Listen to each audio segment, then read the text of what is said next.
Maître, est-ce que c'est comme ça qu'on fait? On fait comment? On fait comment?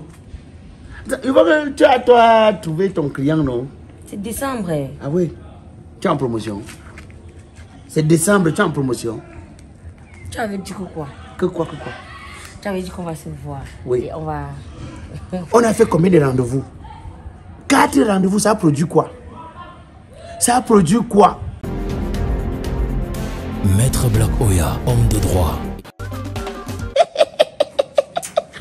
Mon Kamgalamo, le tout-puissant de Washington. Oh, mon Kamgalamo, le big boss. Non, je venais de discuter avec M. Possi de l'Angleterre. Oui, j'ai parlé avec M. Possi Willy, non? Tu sais que comme il s'est marié l'autre jour avec Séraphine là, non? Non, on l'appelle plus Séraphine, hein? Oh, on l'appelle Madame Possi désormais. Il fallait voir les youyou. J'entendais seulement les gens derrière crier, pipi, pip, parler encore, pipi, pip, parler encore, monsieur Possi. Alors, c'est-à-dire, sa façon de sourire, tu pouvais croire même qu'il a gagné au jeu du loto. Hein.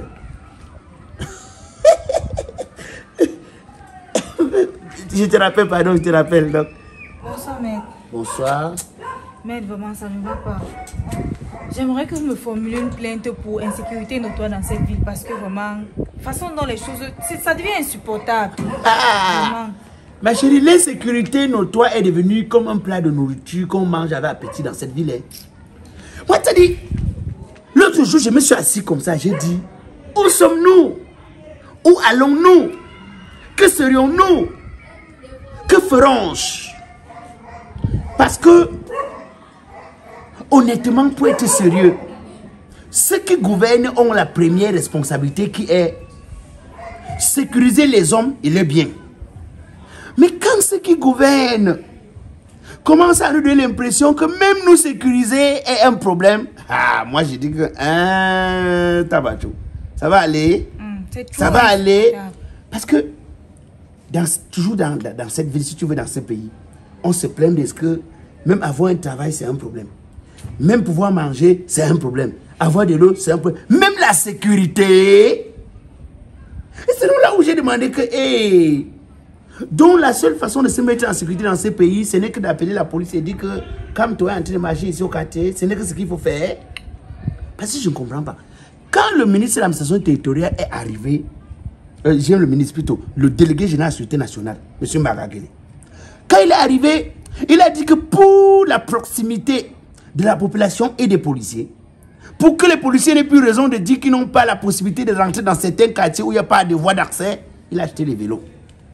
Que sont devenus ces vélos? Si j'ouvre ma bouche, je vais devenir au commissariat, je ferme. Mais il faut qu'on demande au commissaire qu'ils expliquent où sont passés les vélos. Puisque monsieur le ministre, monsieur le délégué général de la Sécurité nationale avait remis les vélos, pourquoi sommes-nous autant en insécurité? Quand les gens parviennent dans l'impunité à faire le désordre, agresser comme ils veulent, quand ils veulent, je me pose la question.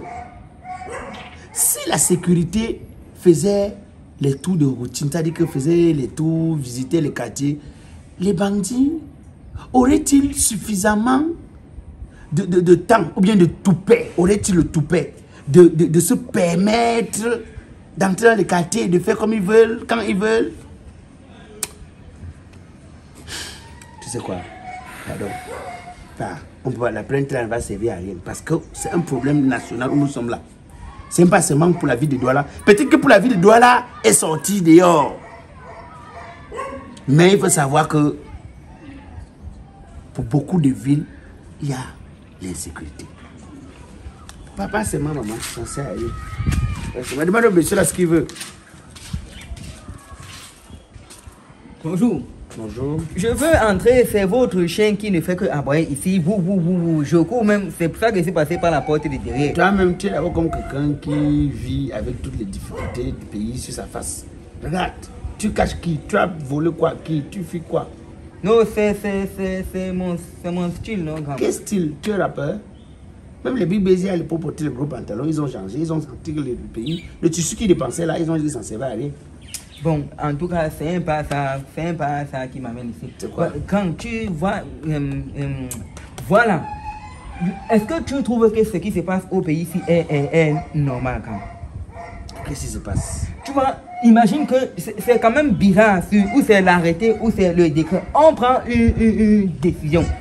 Après, subitement, on prend encore une autre décision. On dit par exemple, où c'est minuit, ou c'est quelle heure. Après, on change encore. Après, subitement, tu te demandes si, bon, le ministre de l'administration territoriale, si c'est maintenant lui qui prononce la chose, comme si le premier ministre était incompétent. Toi-même, ton regard, c'est quoi? C'est ça qui m'a amené ici à prendre le risque avec le PPG allemand. Mon petit, j'ai l'habitude de dire que si les idées développaient un pays, c'est que le pays, c'est le pays le mieux développé du monde. Ça, c'est vrai, ça. Si les projets transformaient un pays, c'est qu'aucun pays n'est transformé comme le Cameroun. Dans le pays ici, on a les idées, les projets, mais on n'arrive jamais à la concrétisation. C'est-à-dire, les gouvernants de ce pays se comportent exactement comme des personnes qui ont la faiblesse sexuelle. Beaucoup de volonté, mais n'arrivent jamais au bout de leur intention. C'est ça le vrai problème. C'est ça le vrai problème. Quand j'ai d'abord vu l'histoire, on a dit que non, les microbes. Comme au Cameroun, on informe les gens que sur la base du Congo-Ça, on ne sort jamais pour nous donner l'information officielle. C'est dans le Congo-Ça que tu trouves un peu l'information. Nous, on a dit, ok, est-ce que c'est les microbes? Est-ce que ce ne sont pas les microbes? Le gouverneur est quand même sorti. Il a dit, ce n'était pas les microbes, c'était des délinquants et des beskineurs. On a dit, bon, ok, on ne discute pas l'information. Parce que ce que le gouverneur dit est officiel. Alors que ce qu'on raconte au quartier, c'est le bavardage. On ne discute pas ça. On a dit, ok, on fait avec. On accepte seulement. Et le gouverneur a pris comme résolution immédiate le fait que les beskineurs vont arrêter leur activité à 20 h pour le prendre le lendemain à 6 h. Et je me suis donc dit, hey, ce n'est pas mauvais. Si le gouverneur prend cette décision, c'est ce qu'on appelle la promptitude. Sauf qu'un vrai gouvernant doit avoir la capacité de l'anticipation. Parce que gouverner, c'est prévoir. Quand tu gouvernes, tu dois te rassurer que bon, à tout moment, un scandale pareil peut arriver. Alors si ça arrive, tu prends quoi comme décision? Mais on s'est rendu compte qu'apparemment le gouverneur n'avait jamais prévu ça, alors qu'il est dans une ville où il sait bien qu'à tout moment il y a tension. Et on a dit, hé, monsieur le gouverneur, est-ce que tu ne vois pas que là, tu n'es pas en train de faire ton travail? Mais on est resté tranquille. On a dit, c'est quand même une bonne chose. Deuxième bémol, petite erreur. Le gouverneur a dit que les Beskinés n'ont pas le droit de fonctionner entre 20 h et 6 h. Quelle est la sanction prévue pour ceux qui s'entêtent à fonctionner? Le gouverneur n'a pas dit. Et là, le gouverneur a ouvert un boulevard au commissaire Vereux, au commissaire Bandit, au commissariat où il y a des fripouilles, où il y a des andouilles, des andouilles, des cripouilles, des ratatouilles. Enlevons les gingembre. Sinon, on aurait pu dire ratatouille au gingembre. Tu comprends? Oui, oui. Parce que, qu'est-ce qui se passe? Il se passe que de manière naturelle, ils ont commencé à prendre 15 000 motos qui fonctionnaient après cette heure-là. Ça part dans quelle caisse? Personne ne peut nous dire. Où est-ce que cet argent part?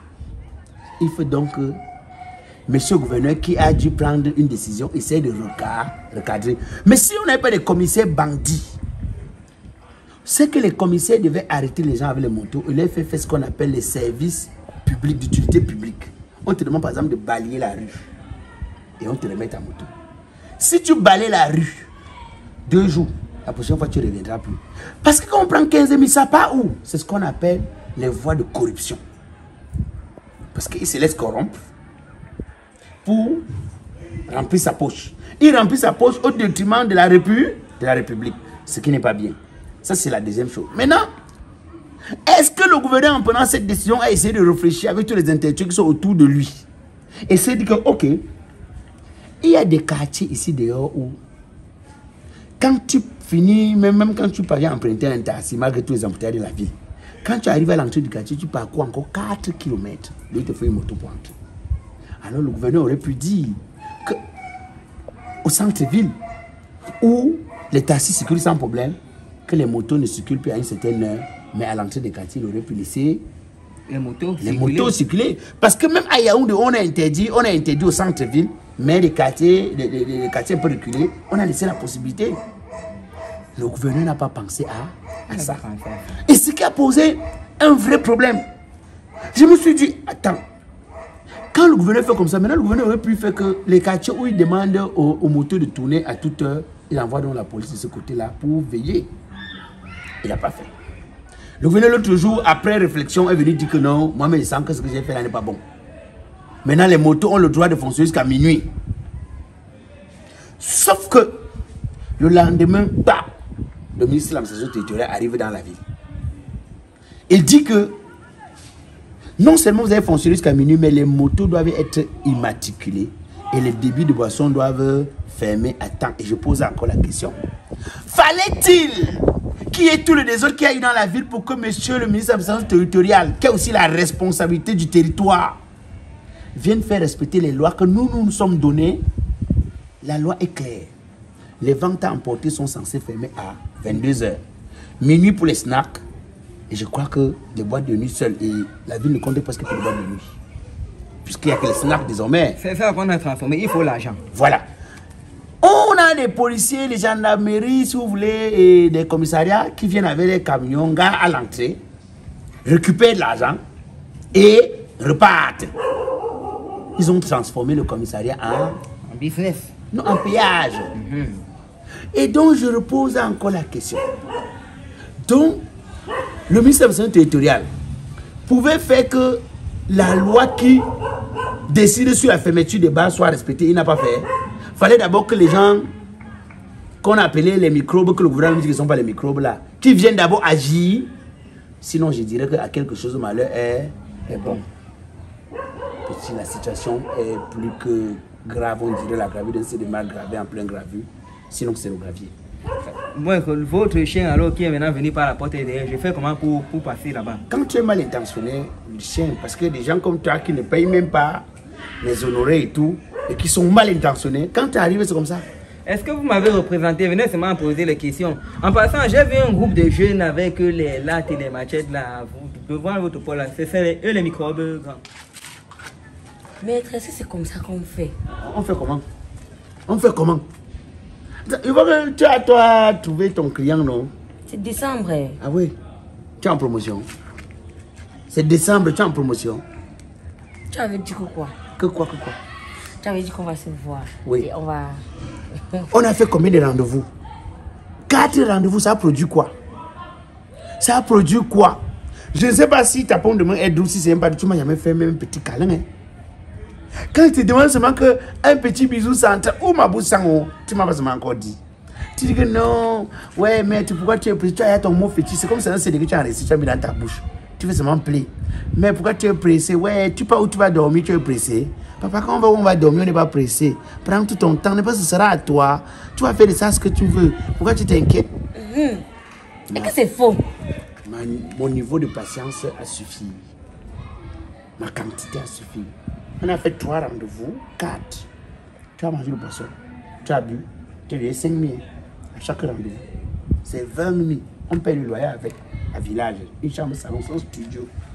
Ah bon, hein? Donne encore l'autre. Nous sommes nombreux dehors. Nous sommes nombreux dehors. Les clients faciles que nous sommes nombreux dehors. Trop qu'un d'autre. Ça n'a pas suffi. Ça n'a pas suffi. Même quand nos parents étaient esclaves chez les Blancs, un jour ils ont dit que c'est fini. C'est pourquoi tu avais eu une indépendance. Ils ont dit que non, pour nous suffit. Ça n'a pas suffi, s'il te plaît.